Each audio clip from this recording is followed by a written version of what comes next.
how do you work with someone who is actively in a meth-induced psychosis? The short answer is you don't. Um, what you do is, yeah, and there's things you can do around that, but typically you're not going to really get anything meaningful done. Usually in a meth psychosis. So what I would tend to do is, a lot of times when they're in that state, they need water. So I'd get them water and then back up, get them water and maybe walk away and revisit it maybe later that day or the following day. Just let them know that you care and that you're not judging them, just so what I do is I hand them water, hand them some food. Are you okay? Do you want a blanket? And then bounce, that way it's like a placeholder for, again, being useful in the future.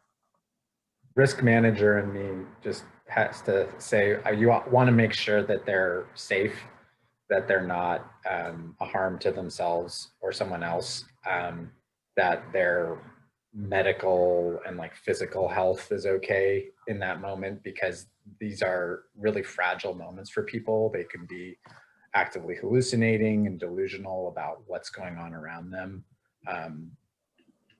It's it's a time in which someone can do a lot of harm to themselves and others. And so I think it's important to, yeah, like put a bottle of water down and, check them out for a little while, maybe see if they're friends who are nearby, because a lot of times people who are using meth hang out with a crew, and you say, hey, is he all right? Is there anything we need to be worried about? We don't want like a 911 call at some point. Like, do you guys think, is there anything I need to know so we can try to get some help now, as opposed to like having it be something later?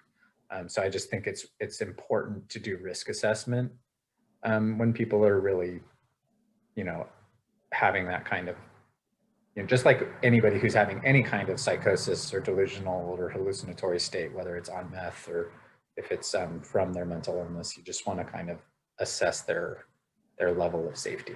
To view the full discussion, visit the Harm Reduction SharePoint page and the Learning Department's Harm Reduction playlist on YouTube.